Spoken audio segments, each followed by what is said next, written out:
Hello दोस्तों, स्वागत है आपका आपके अपने चैनल मार्केट सपोर्ट में।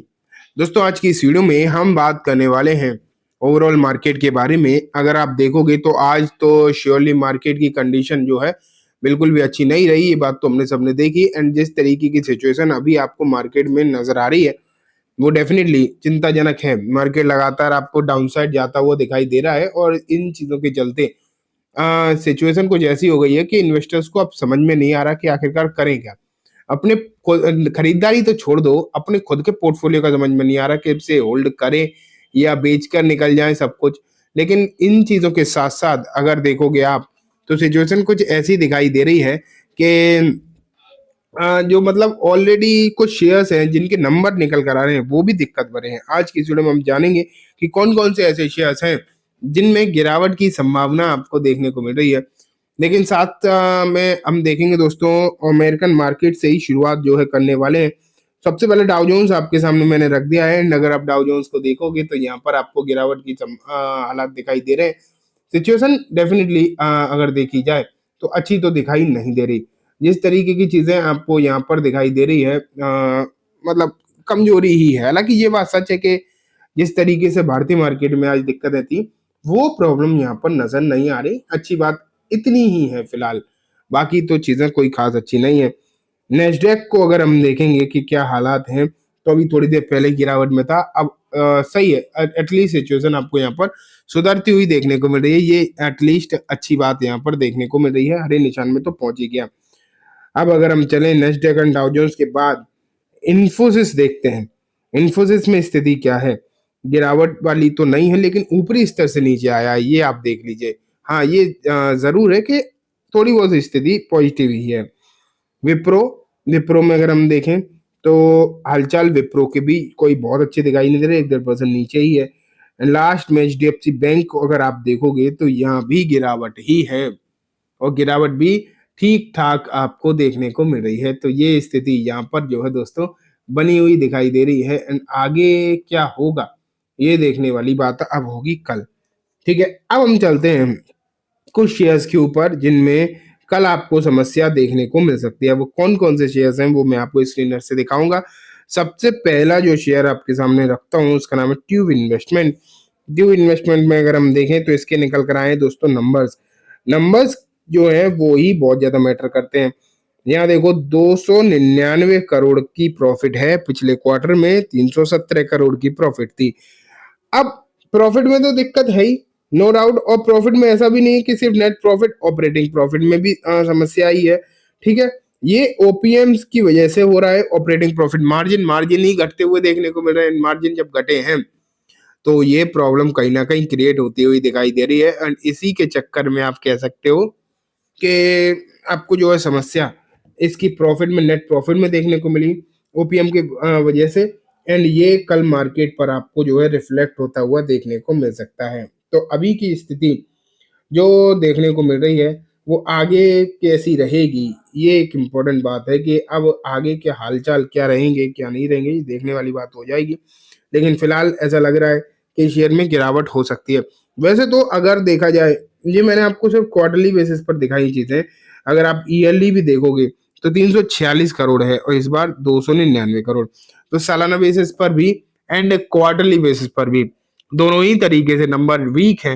एंड जब नंबर इतने ज्यादा वीक निकल कर मान लेते हैं आ ही रहे हैं तो कहीं ना कहीं इम्पैक्ट तो इसका जरूर ही आने वाला है। ठीक है, तो अब आपको दोस्तों यहाँ पर अपनी नजर बना कर रखनी चाहिए। बना कर क्या, अगर आपके पास है तो गड़ा कर ही रखनी चाहिए कि होगा क्या, ये देखने वाली बात हो जाती है। ठीक है, लेकिन अगर हम नेक्स्ट शेयर पर चलें, नेक्स्ट शेयर भी देखो, इसके बारे में भी जो है बातें काफी ज्यादा होती हैं। नाम है एक्साइड इंडस्ट्रीज। इसके भी नंबर देख लेते हैं, इन नंबर्स को एनालिसिस करते हैं थोड़ा सा। 233 करोड़ का प्रॉफिट फिगर है जो कि आपको पिछले क्वार्टर के कंपैरिजन में बढ़ता हुआ देखने को मिल रहा है। ऐसा लग रहा है कि ठीक है, चलो अच्छी बात है, 233 करोड़ का प्रॉफिट फिगर एटलीस्ट पिछले क्वार्टर के हिसाब से थोड़ा सा बड़ा ही है। लेकिन देखते हैं कि क्या पिछले साल के हिसाब से ही बढ़ा है। तो पिछले साल के हिसाब से ये प्रॉफिट नहीं बढ़ा क्योंकि पिछले साल 270 करोड़ का था। तो यहाँ से आप देख पाओगे तो सालाना बेसिस पर प्रॉफिट घटता हुआ दिखाई दे रहा है। एंड अगर प्रॉफिट घट रहा है चाहे वो सालाना बेसिस पर हो या क्वार्टरली कहीं भी घट रहा है तो कहीं ना कहीं समस्या जो है आ सकती है। इस बात के चांसेस जो है निकल कर तो आते ही हैं। एंड यहाँ अगर आप देखोगे ना तो ओपीएम में कोई फर्क नहीं, वही 11% का ही ओपीएम चल रहा है, लगातार चल रहा है। अगर देखा जाए तो लगातार चल रहा है। यहाँ पर तो ऑपरेटिंग प्रॉफिट ही घटी है, प्रॉफिट ही घट गई, यहाँ पर प्रॉफिट मार्जिन नहीं घट रहे, direct profit from the operation वही घटता हुआ देखने को मिल रहा है। ठीक है, तो ये बात हो गई दोस्तों, दो शेयर्स तो हमने देख लिए। अब मैं आपके सामने तीसरा भी रख देता हूँ, एंड तीसरा भी सेम सेक्टर है, नाम है अमारा राजा बैटरीज। देखोगे तो एटलीस्ट इसकी एक्साइड से अच्छी स्थिति दिखाई देगी। यहाँ अगर आप देखोगे तो सबसे पहले ऑपरेटिंग प्रॉफिट मार्जिन 14% है, जो कि हमारा राज्य में सिर्फ 11% है। तो एक अच्छाई तो आपको यहीं से देखने को मिल रही है। ठीक है, लेकिन अगर हम प्रॉफिट के हालचाल देखेंगे, प्रॉफिट के हालात किस तरीके के देखने को मिल रहे हैं, 241 करोड़, पिछले क्वार्टर में 245 करोड़, तो घट गई प्रॉफिट। अगर हम देखें यहाँ पर तो क्वार्टरली भी आपको घटती हुई दिखाई दे रही है। वहां तो क्वार्टरली बढ़ी थी एटलीस्ट, लेकिन यहाँ पर तो क्वार्टरली प्रॉफिट भी घटती हुई देखने को ही मिल रही है। लेकिन यहाँ पर सालाना बेसिस पर बढ़ी है, जो उल्टा है हिसाब, एक जगह सालाना बेसिस पर घट रही थी, एक जगह मतलब क्वार्टरली घट रही थी, तो दोनों तरफ का है। तो एक एक प्रॉब्लम तो दोनों तरफ है ही कहीं ना कहीं, अगर देखा जाए एक समस्या तो दोनों में दिखाई दे रही है। एंड देखा जाए तो इन चीजों का इम्पैक्ट जो है मार्केट खुलते के साथ पड़ता हुआ दिखाई देगा। नतीजे आए हैं आफ्टर मार्केट, तो इनका कहीं ना कहीं असर जरूर पड़ता हुआ दिखाई दे सकता है। एंड वीकनेस तो मार्केट में भी है, अगर देखा जाए तो वीकनेस तो मार्केट में भी है। ठीक है, तो ये बात हो गई। लेकिन नेक्स्ट शेयर है दोस्तों बाटा इंडिया। बाटा इंडिया अगर देखोगे ना तो यहाँ पर एक समस्या दिखाई आपको देगी कि यहाँ क्या दिखाई देगा, यहाँ पर आपको कि प्रॉफिट ना आप देखोगे तो आपको ऐसा लगेगा कि यहाँ पर प्रॉफिट बड़ी है। बेसिकली इसके नंबर्स अगर आप देखोगे तो आपको यही क्लियरली दिखाई देगा कि प्रॉफिट आपको बढ़ती हुई दिखाई दी है। लेकिन दिक्कत यहाँ भी है, आप कोई भी रिपोर्ट देख लो आपको सब जगह यही दिखेगा प्रॉफिट बढ़ रही है। लेकिन यहाँ पर बात यह है कि वही जब प्रॉफिट बढ़ रही होती है सालाना बेसिस पर, तो वही दिखा देते हैं कि सालाना बेसिस पर प्रॉफिट बढ़ी है, और क्वार्टरली बेसिस पर देख नहीं रहा कोई। लेकिन अगर आप एग्जैक्टली देखोगे तो आपको तो दोनों ही नंबर देख रहे हैं ना, ऐसा तो हो नहीं सकता कि सालाना बढ़ रही तो ठीक है, क्वार्टरली चाहे जो भी होता रहे। लेकिन यहाँ समस्या क्या है पता है, कि क्वार्टरली प्रॉफिट बहुत बुरी तरीके से डाउन हुई है। पिछले क्वार्टर में अगर आप यहाँ पे प्रॉफिट देख 1740 करोड़ की प्रॉफिट थी, इस बार सिर्फ 519 करोड़ की प्रॉफिट है। पिछले अगर साल देखते हो 339 करोड़ की थी, तो पिछले साल के हिसाब से तो प्रॉफिट बढ़ गई, ठीक है।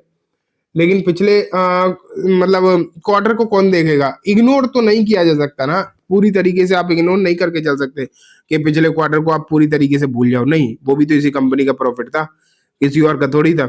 हाँ, रीजन चाहे जो भी हो, मैं ये नहीं कहता रीजन हो सकता है आपको डिफरेंट देखने को मिले, चाहे एक्सेप्शनल आइटम की वजह से पिछली बार प्रॉफिट बढ़ गई हो, लेकिन कहीं ना कहीं इम्पैक्ट तो डालते ही हैं ये चीजें। ठीक है, तो ये दोस्तों कुछ शेयर्स हो गए जिनके नंबर जो निकल कर आए हैं, वो नंबर इम्पैक्ट कर सकते हैं कल मार्केट की प्रॉफिट पर। जब मतलब मार्केट जब खुलेगा तो कहीं ना कहीं आपको इशू जो है क्रिएट होते हुए दिखाई देंगे। लास्ट में अगर हम देखें IRCTC है, पिछले बार 308 करोड़ का था पिछले क्वार्टर, इस बार भी 308 करोड़ का ही है, सेम ही सेम आ गया, बिल्कुल भी नहीं बढ़ा, तो ये भी तो एक नेगेटिव ही है, कुछ ना कुछ तो बढ़ना चाहिए ना। तो चलो आज की वीडियो में दोस्तों इतना ही, उम्मीद है वीडियो पसंद आई होगी। वीडियो अच्छी लगी तो लाइक करना, चैनल को भी जरूर सब्सक्राइब करना, ज्यादा देते बेल आइकन दबाना, जिससे कि जब भी मैं कोई वीडियो डालूं आपके पास नोटिफिकेशन सबसे पहले आ जाए। इन दोस्तों वीडियो सिर्फ और सिर्फ एजुकेशन एंड इन्फॉर्मेशन पर्पस है, तो इसे किसी भी तरीके की बाइंग सेलिंग की रिकमेंडेशन के तौर पर बिल्कुल भी ना देखें।